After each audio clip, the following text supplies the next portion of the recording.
भविष्य के साथ खेलना बंद करो, बंद करो, बंद करो। इस्तीफा दो, इस्तीफा दो। युवाओं के भविष्य के साथ खेलना बंद करो।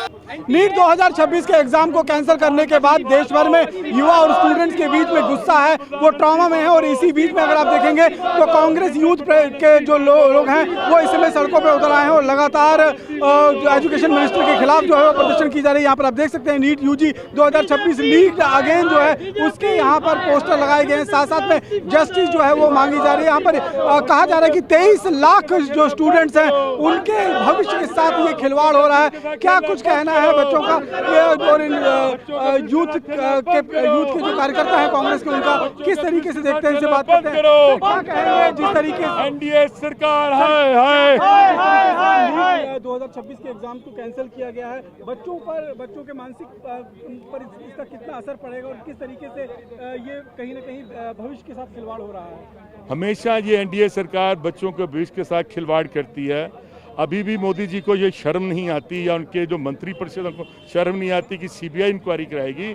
जब पिछली बार पेपर जब लीक हुआ था तब भी पेपर कैंसिल होता है, क्या उन अफसरान के ऊपर कोई कार्रवाई हुई थी?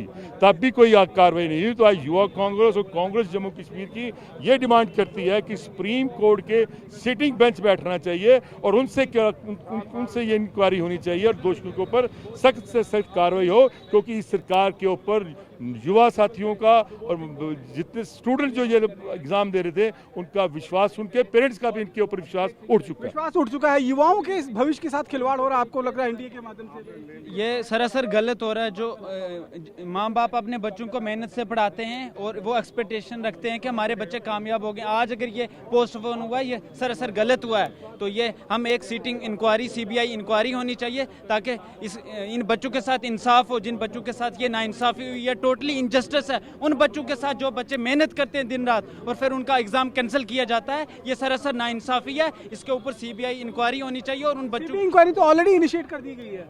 वो सिर्फ रिकॉर्ड में करते हैं, वो सिर्फ बोलते हैं लेकिन वो करते नहीं है। आज हमारे यहाँ के जो एजुकेशन मिनिस्टर है उनको इस्तीफा देना चाहिए और इन बच्चों को इंसाफ दिलाना चाहिए जिन बच्चों ने मेहनत करके। लगता है रिस्पॉन्सिबिलिटी तय होनी चाहिए। बिल्कुल होनी चाहिए। नौजवानों के साथ, भविष्य के साथ खिलवाड़ है। हमें लगता है कि नरेंद्र मोदी छात्र विरोधी, युवा विरोधी, जो 2 करोड़ की नौकरियों का गुमराह भी करते हैं, उनकी एनर्जी को चैनलाइज करते हैं सियासी मफाद के लिए। लेकिन जब नौकरी की बारी आए तो पेपर लीक होता है। ये आज नहीं हुआ, कम से कम 70 बार लीकेज यहाँ पे हुई। दोषियों के खिलाफ सख्त कार्रवाई की मांग हम लोग करते हैं, कांग्रेस डिमांड करती है। दोषियों के खिलाफ सख्त कार्रवाई की मांग जो है वो यहाँ पर युवा कांग्रेस और कांग्रेस की तरफ से की जा रही है, क्योंकि करीबन 23 लाख ऐसे स्टूडेंट हैं जिन्होंने नीट का एग्जाम दिया था और उनके भविष्य के साथ ये खिलवाड़ किया जा रहा है। जिस तरीके से नीट 2026 के एग्जाम को पूरी तरीके से कैंसिल कर दिया गया है। 2024 में भी यही हालात बने थे जब करीबन 15,000 से ज़्यादा छात्रों का री एग्जामिनेशन देना पड़ा था, लेकिन इस बार तो पूरा का पूरा पेपर ही कैंसिल कर दिया गया है, जिससे बच्चे जो हैं वो ट्रॉमा में हैं, युवा जो है वो ट्रॉमा में है और उनका साफ तौर पर कहना है कि अगर रिस्पॉन्सिबिलिटी तय नहीं होती है तो ये गुस्सा उनका सड़कों पर भी देखने को मिल सकता है। कैमरा पर्सन अनूप के साथ रमन सैनी, TV9 भारतवर्ष, जम्मू।